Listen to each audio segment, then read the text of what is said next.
உங்களோட வந்துட்டு திரும்பி சந்திக்கிறதுல ரொம்ப சந்தோஷம். என்னன்னே தெரியல, தொண்டை கவுது. என் பாட்க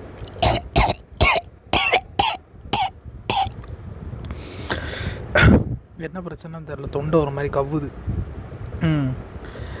என்னதுன்னா, என் பாட்காஸ்ட் கேட்டுட்ருக்க ரெகுலர் லிசனர் ஒருத்தர் வந்துட்டு அப்படி நீங்கள் வந்து வேலை செய்கிற காலத்தில் வந்துட்டு எவ்வளோ சம்பளம் வாங்குனீங்க, முதல் சம்பளம் எவ்வளவு, அதுக்கடுத்து வந்துட்டு நீங்கள் இந்த மாதிரி நிறைய இடத்துல ஒதுக்கப்பட்டேன்னு சொன்னீங்களே, அது இன்னுமே இருக்கா, ஏன் ஒதுக்கப்பட்டீங்க, இந்த ஜியோகிராஃபிக்கல் லொக்கேஷனை வச்சு உங்களை ஏன் ஒதுக்குறாங்க அப்படின்றதெல்லாம் வந்துட்டு கேட்டிருந்தார். சரி, அவருக்கு தனியாக வாய்ஸ் நோட் போடணுன்னா போடலாம். ஆனால் அதை அந்த அவமானத்தை தூக்கி சுமக்கிற எல்லாருக்குமே ஒரு ரெப்ரசன்டேட்டிவாக இருக்கணும் அப்படின்னு ஆசைப்பட்றேன். அதனால் அதை நான் இங்கேயே வந்து பதிவு பண்ணிட்டேன். ஸோ என்ன மேட்ருன்னா வந்துட்டு, நான் எங்கே போய் வேலைக்கு சேர்ந்தாலுமே வந்துட்டு the always look a pattern. Actually நான் இதை தான் இன்றைக்கி பேசலான்னு எடுத்து வச்சுருந்தேன். அதை வந்துட்டு இவர் கேள்வியே கேட்கும்போது கோஇன்சிடென்ஸ், ரெண்டுமே ஒரே விஷயம். ஸோ அது ஒன்று. ரெண்டாவது வந்துட்டு என்ன ஆகுதுன்னா, இந்த மாதிரி நான் வந்துட்டு நிறைய இடங்களில் வேலைக்கு அது விடுங்க நான் எந்த இடத்துல போய் வேலைக்கு சேர்ந்தாலும் அவங்க ஒரு பேட்டர்ன் செட் பண்ணி வச்சுருப்பாங்க. எப்படின்னா, ஒருத்தன் பார்க்குறதுக்கு இப்படி தான் இருப்பான், ஒருத்தன் குட் லுக்கிங் அப்படின்னா இப்படி தான் இருப்பான் அப்படின்ற மாதிரி they always keep a bench mark. அந்த பெஞ்ச் மார்க்கில் வந்துட்டு நான் என்றைக்குமே ஃபிட்டாகவே மாட்டேன். அது வந்துட்டு ரொம்ப வருத்தத்துக்குரிய விஷயம். ஏன் அப்படின்னா, இவங்க வந்துட்டு எப்படின்னா கேரக்டரையே வந்துட்டு ஒரு அவுட்லுக்கை வச்சு முடிவு பண்ணிடுறாங்க. அதை பார்க்கும்போது ரொம்ப சங்கடமாக இருக்கும். நான் எந்த தப்பான டோன்லேயும் மீன் பண்ணி பேசலை. நான் ஏன் சொல்கிறேன்னா, இப் சப்போஸ் ஒரு லுக்கில் வந்துட்டு பார்க்க நல்லா இருக்கிற ஒருத்தன் ஒரு அப்யூசராகவோ இல்லைன்னா வந்துட்டு ஒரு டாக்ஸிக் பாய் ஃப்ரெண்டாகவோ யாருக்கோ இருந்தவனாக இருக்கலாம். இந்த மாதிரி விஷயங்களை வந்துட்டு கணிக்காமல் அவங்க எப்படி பார்க்குறாங்கன்னா, வெளியே பார்க்க வந்துட்டு ரொம்ப என்னது அது பேர், பார்க்குறதுக்கு ரொம்ப க்யூட்டாக இருக்கான், அதனால் இவன் கண்டிப்பாக நல்ல பையனாக தான் இருப்பான் அப்படின்னு ஒரு முடிவு பண்ணிடுறாங்கல்ல. அதுதான் ரொம்ப தப்பாகப்படுதுன்ற மாதிரி எனக்கு தோணுது. அதோட இன்னொன்று என்னதுன்னா, இந்த பேட்டர்ன்லாம் வந்துட்டு எதுக்காக வச்சுருக்காங்க அப்படின்னு ஒரு விஷயம் இருக்குது. இப்போது நான் கூட இன்ஸ்டாகிராமில் ஒரு லேடியை பார்த்தேன்.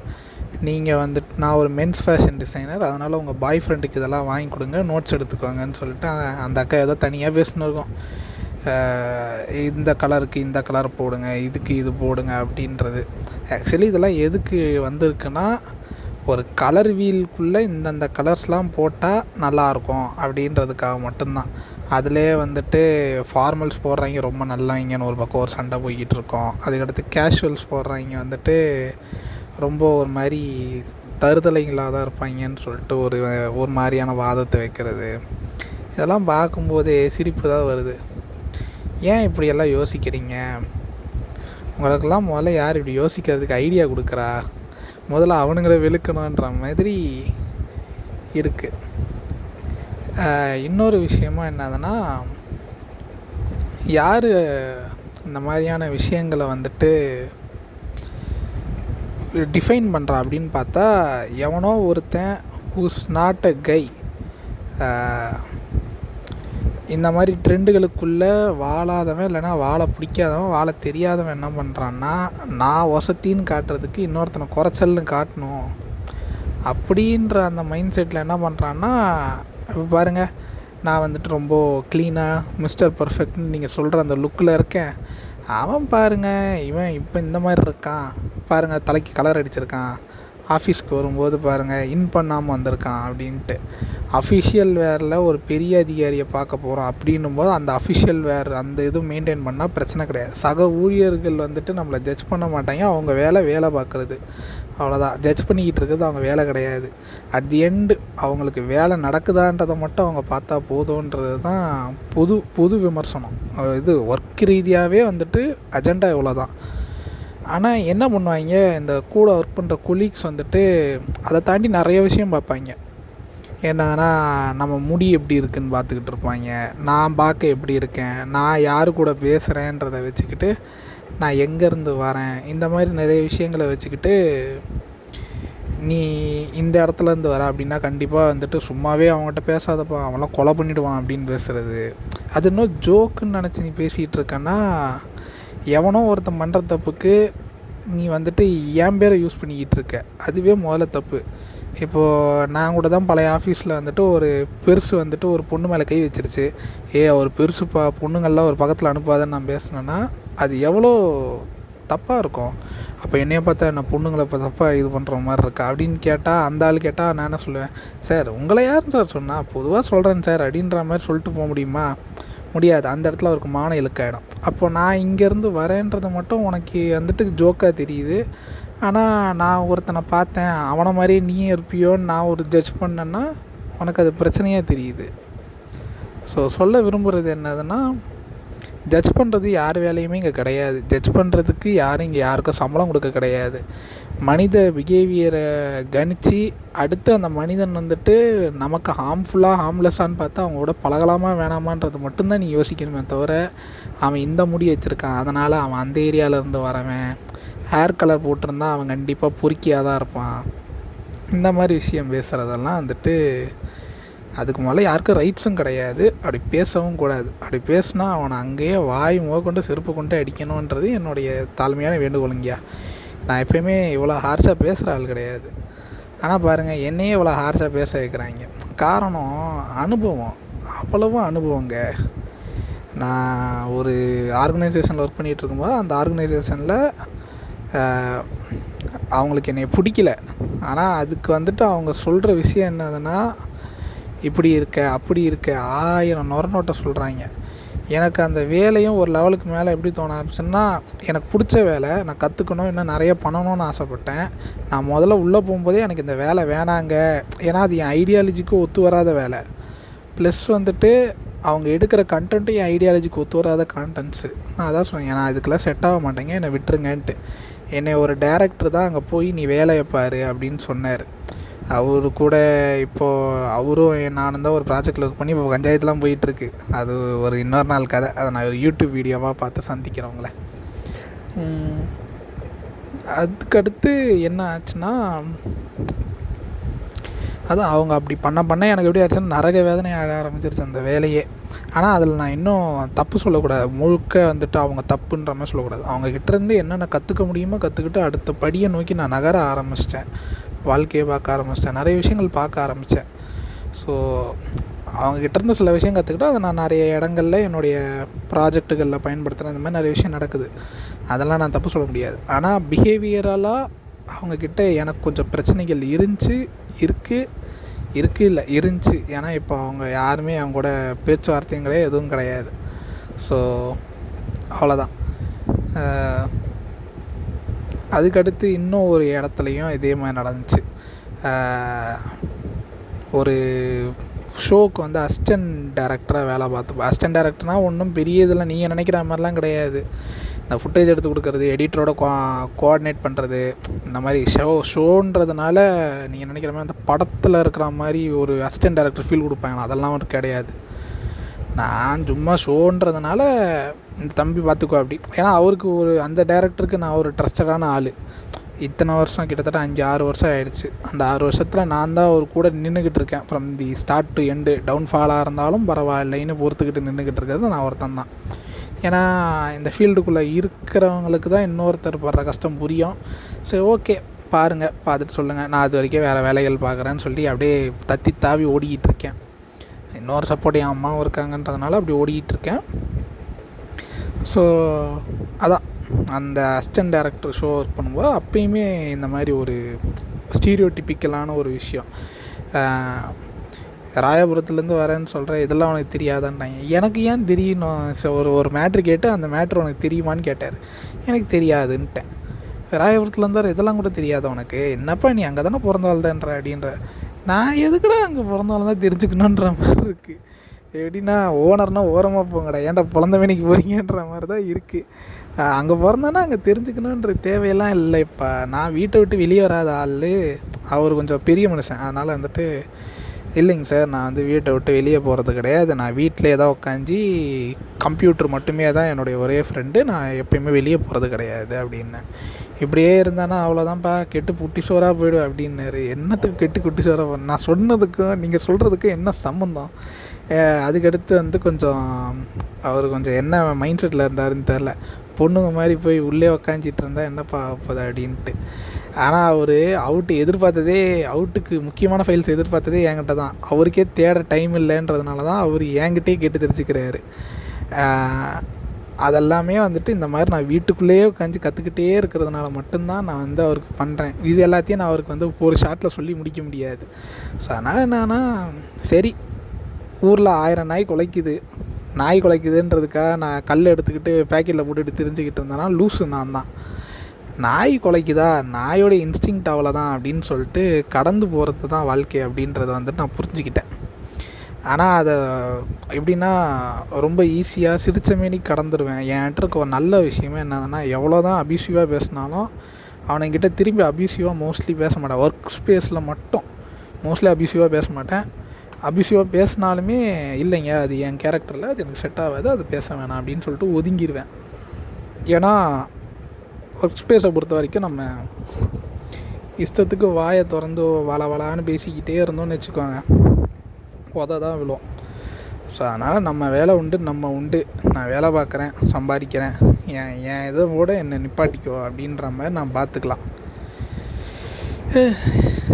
தென் அதான் ஒர்க் ஸ்பேஸில் கொஞ்சம் வாயை அமைதியாக வச்சுக்கோங்க. முடிஞ்ச அளவுக்கு தேவையை மட்டும் பேசிக்கோங்க, தேவையில்லாத பேசிக்காதீங்க. அதுக்கடுத்து இந்த மாதிரி ஸ்டீரியோடிப்பிக்கலான மொமெண்ட் வந்துட்டு வேறு எதுவும் நடக்கலை. அதுக்கடுத்து என்னுடைய முதல் சம்பளம், முதல் அனுபவம், அதை பற்றி பேச வேண்டியது என்னதுன்னா, நான் வந்து முதல்ல வேலை செஞ்சது ஒரு பொலிட்டிக்கல் சேனலுக்கு தான் ஃபஸ்ட்டு வேலை செஞ்சேன். அந்த வேலை அனுபவம் வந்துட்டு ரொம்பவே சூப்பரான ஒரு அனுபவம். எப்படின்னா ஸ்டார் பெர்ஃபார்மர்னு சொல்லுவாங்கள்ல, அந்த மாதிரி ஒரு ஸ்டார் பெர்ஃபார்மராக நான் வாழ்ந்தேன்னு சொல்லலாம். உண்மையிலே நான் அங்கே ஒரு ஸ்டார் பெர்ஃபார்மராக தான் இருந்தேன். எப்படின்னா எனக்கு அப்போ வந்து அதான் உண்மையிலே சொல்கிறேன், நான் என்னோடய அந்த பீரியட் ஆஃப் டைமை வந்து நான் தேடிக்கிட்டு இருக்கேன். இப்போ என்னால் அந்த பீரியட் ஆஃப் டைம் கம்பேக் கொடுக்கவே முடியல. எவ்வளோ கஷ்டப்பட்டேன், என்னாலே அது முடியலை. ஆனால் அப்போ என் சம்பளம் எவ்வளோ இருந்துச்சுன்னா 13,000 ரூபாய் என்னவோ இருந்துச்சு. லாக்டவுனுக்கெல்லாம் முன்னாடி 13,000 ரூபா ஃபஸ்ட்டு வேலை. அதுதான் அது ஒரு பெரிய பொலிட்டிக்கல் சேனலு. அந்த பொலிட்டிக்கல் சேனலில் எனக்கு பொறுத்த வரைக்கும் என்னதுன்னா, ஓகே நம்ம வேலை செய்கிறோம் அப்படின்ற மாதிரி ஒரு மைண்ட் செட்டில் மட்டும் தான் நான் போனது. அப்போ நான் வந்து ஐடியாலஜி அதெல்லாம் பார்க்கல. எனக்கு என்னதுன்னா, சரி ஓகே பெரிய மனுஷன் இருக்கா, அப்படி அவர் கூட வேலை செய்கிறோம் அவ்வளோதானே அப்படின்ற மாதிரி நான் போயிட்டேன். அப்புறம் காலப்போக்கில் போக போக போக போக போக அங்கேயுமே வந்துட்டு கொஞ்சம் குரூப்புகள் சேர்ந்து ஒதுக்குறது, இந்த மாதிரி பஞ்சாயத்தெல்லாம் நடக்க ஆரம்பிச்சிது. தென் என்னதுன்னா, அவ்வளோதான் பிடிக்கல, வேலையை விட்டு வெளியே வந்துட்டேன். முதல் சம்பளம்னு பார்த்தா 13,000. ஆனால் அதுக்கு முன்னாடி நான் நிறைய குட்டி ஃப்ரீலான்ஸ்லாம் பண்ணிக்கிட்டு இருந்தேன். குட்டி ஃப்ரீலான்ஸ்னால் இப்போ திடீர்னு ஏதாவது ஒரு குட்டி ஷார்ட் ஃபிலிம் வந்துச்சுன்னா அதுக்கு போஸ்டர் பண்ணி கொடுக்கறது, அந்த மாதிரி நிறையா அவுட்ஸ் என்கிட்ட இருக்கும். என்னோடய ஹார்ட் டிஸ்க்கு ஃபுல்லாக கிடக்கும். அது அவுட்ஸ் மட்டுமே கிட்டத்தட்ட 150 ஜிபியோ 210 ஜிபியோ என்னவோ இருக்கும். 1 TB ஹார்ட் டிஸ்கில். இது நான் சொல்கிறது ஒரு ஹார்ட் டிஸ்கில் நான் பார்த்தது வரைக்கும். இன்னொரு ஹார்ட் டிஸ்கிலலாம் வந்துட்டு கிட்டத்தட்ட 1 TB ஃபுல்லாக இருக்கிற வரைக்கும் அவுட்ஸு மட்டுமே வச்சுருப்பேன். அது வந்து இந்த அப்ரூவல் அவுட்டு, ஃபைனல் அவுட்டு எல்லாமே சேர்த்து அதுவே ஒரு 1 TB இருக்கும். இந்த மாதிரி இப்போ அந்த ஹார்ட் டிஸ்க் டையிங் ஸ்டேஜில் இருக்குது. அதை இப்போ ரெட்ரைவ் பண்ணிக்கிட்டே தான் உங்ககிட்ட பேசிக்கிட்டு இருக்கேன். 931 GB ஃபுல்லாக டேட்டாவை போட்டு வச்சுருப்பேன். இந்த மாதிரி முதல் சம்பளம், முதல் வேலை வந்து இப்படி தான் தொடங்குச்சு. அதுக்கப்புறம் நிறைய விஷயங்கள் நடந்துச்சு வாழ்க்கையில். அந்த வேலை போனதுக்கப்புறம் என்ன ஆகிடுச்சுன்னா, இது அவர் முதல் சம்பளம் கேட்டார். அதுக்கப்புறம் நடந்த சில விஷயங்களையும் நான் பகிர்ந்துக்க விரும்புகிறேன். அந்த இடத்த விட்டு வேலையை விட்டு நின்ன அப்புறம் எப்படி ஆகிடுச்சுன்னா, I was cornered, I was ஹெல்ப்லெஸ்ன்ற மாதிரி ஆகிட்டேன். எப்படின்னா நமக்கு இனிமேல் வாழ்க்கையே முடிஞ்சிருச்சுன்ற மாதிரி அந்த ஸ்டேஜுக்கு போக ஆரம்பிச்சிட்டேன். அந்த ஸ்டேஜுக்கு போக ஆரம்பித்ததோட இன்னொரு விஷயம் என்னன்னா, இவங்க ஸ்டீரியோடைப் பண்ணாங்கல்ல, நம்மளை இப்படி ஸ்டீரியோடைப் பண்ணுவாங்களே, நமக்குலாம் வேலை கிடைக்குமான்ற அந்த ஒரு பயமும் அதிகமாக ஆரம்பிச்சிருச்சு போக போக. ஆனால் அதெல்லாம் ஒரு விஷயமே கிடையாது, பார்த்துக்கலாம் அப்படின்னு சொல்லிட்டு கொஞ்சம் கொஞ்சமாய் ஓடிக்கிட்டு இருக்கு லைஃபு. இப்போ அதுலேருந்து வெளியே வந்துட்டேன். அந்த மாதிரி ஸ்டீரியோ டைப்ஸ்லாம் பார்த்தோன்னா இப்போல்லாம் ஓட விட்டு அடிப்பேன்னு வச்சுக்கோங்க. நீ பேசுகிறியா, சரிப்பா நீ பாட்டுன்னு ஒரு வாரமாக பேசு, எனக்கு வேலை இருக்குது அப்படின்ட்டு போயிடுவேன். இப்போ இதை பற்றி பேசும்போது தான் எனக்கு ஒரு ஞாபகம் வந்துச்சு. ரொம்ப நாள், ரொம்ப மாதம் கழித்து நான் வந்துட்டு ஒரு பொண்ணு வந்துட்டு எனக்கு ரொம்ப பிடிக்கும். அந்த சென்ஸ் பிடிக்கும். நான் வந்து அப்ரோச்சும் பண்ணிட்டேன், இந்த மாதிரி எனக்கு பிடிச்சிருக்குங்கன்ட்டு. அவங்க வந்துட்டு அப்படியே பேசி இதெல்லாம் செட் ஆகாதுன்ட்டு போயிட்டாங்க. ஸோ ஓகே, செட் ஆகாதுன்னு கிளம்பிட்டாங்களே, நம்ம வேலையை பார்ப்போம் அப்படின்ட்டு போது அவங்க நடுவில் வந்தாங்க, பேசினாங்க. அப்போ வந்து நானும் திரும்பி மறுபடியும் என் பழைய மாதிரியே நான் பேசிக்கிட்டு இருந்தேன். அவங்களுக்கு அது வந்து சுத்தமாக பிடிக்கவே இல்லை. அவங்க என்ன சொன்னாங்க, உனக்கு போகணுன்னா பேசு அப்படின்ட்டு பேசிட்டு போயினே இருந்துட்டாங்க. அதுக்கப்புறம் நான் என்ன நினச்சிட்டேன்னா, சரி ஓகே, அவங்க நம்மளை தொல்லையாக பார்க்குறாங்க போல். எப்படின்னா ஜென்யூன் ஜெஸ்டர் தானே, நம்மளை ஒருத்தவங்க தொல்லையாக பார்க்குறாங்கன்னும் போது நம்ம அந்த இடத்துல ட்ராவல் பண்ணுறதோ இல்லைனா அந்த இடத்துல இருக்கக்கூட கூடாது அப்படின்றது தானே நிதர்சனம். ஸோ அதனால் என்னதுன்னா, ஓகே நம்ம யாருக்கும் தொல்லையாக இருக்கக்கூடாது அப்படின்னு சொல்லிட்டு கிளம்பிட்டேன். அப்புறம் அவங்கக்கிட்ட நான் கான்டாக்டே கிடையாது, கான்டாக்டே இல்லாமல் இருந்தேன். அப்படியே போச்சு, அப்படியே கொஞ்சம் நாட்கள் போச்சு. அப்புறமா வந்துட்டு இப்போ ரீசெண்ட் டேஸில் வந்துட்டு அவங்க திரும்பி டெக்ஸ்ட் பண்ணாங்க, நீ பேசவே மாட்டேறியே, உனக்கு என்னை பற்றி அப்போ தோணவே இல்லையா எதுவும் அப்படி இப்படின்னு கேட்டாங்க. இல்லை, நான் டெய்லியும் ஸ்னாப்லாம் பார்க்குறேன், நான் உன்னோடய அப்டேட்ஸ்லாம் பார்த்துட்டு தான் இருக்கேன், நீ தான் வந்துட்டு இது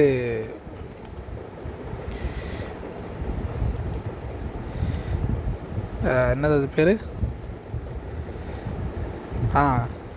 நீ தான் என்னை வந்துட்டு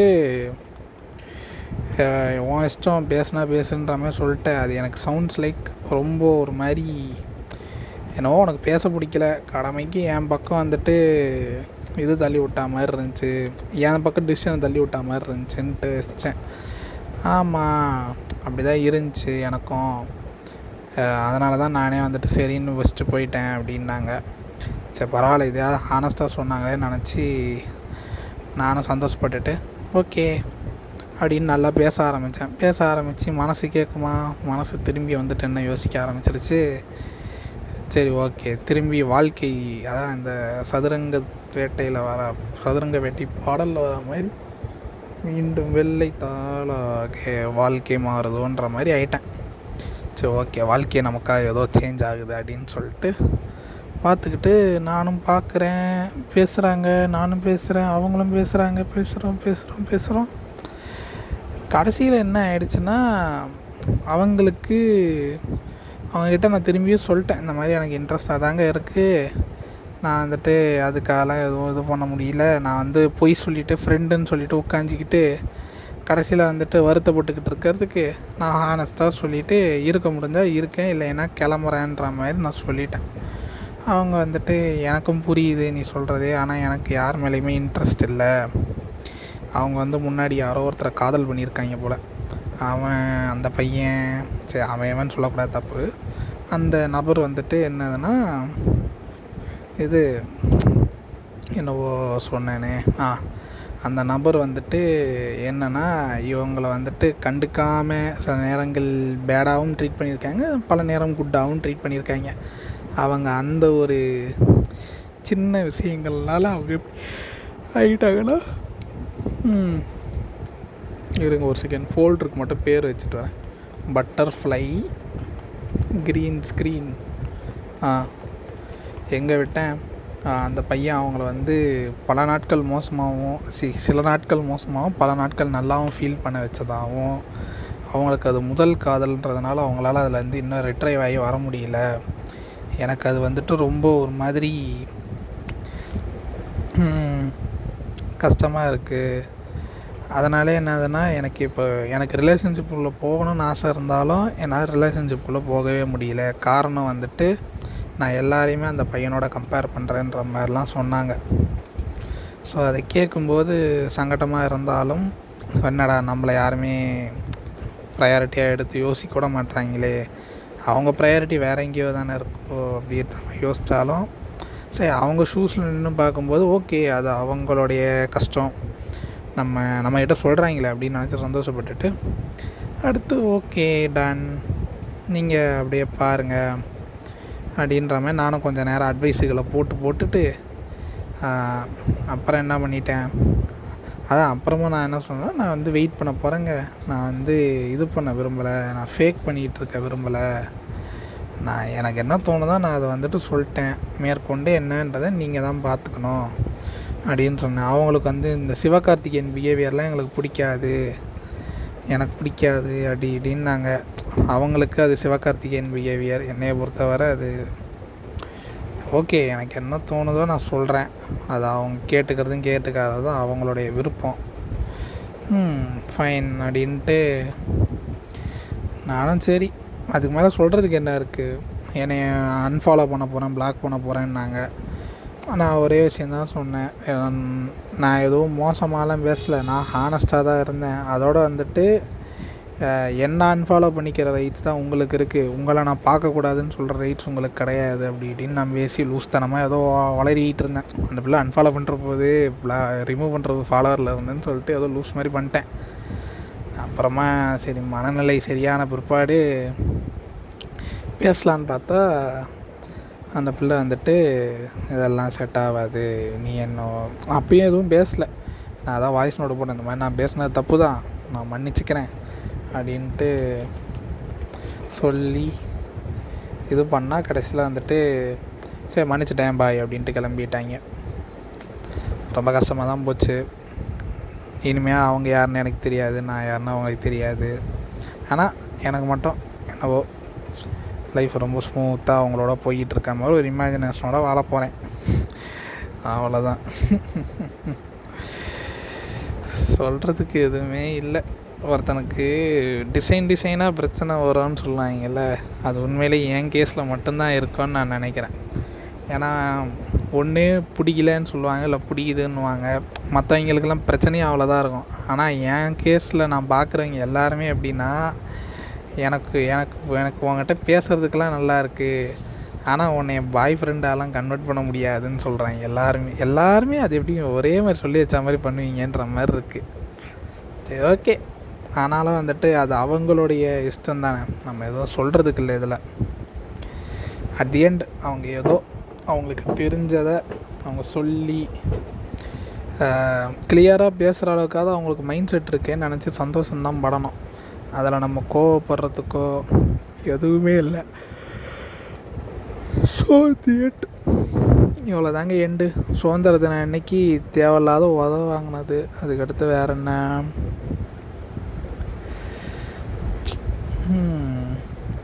வேறு எதுவும் கிடையாது. இது ஒரு ஒன் ஆஃப் தி சிறுபடி. அது தட் மேட் மீ உருப்படி.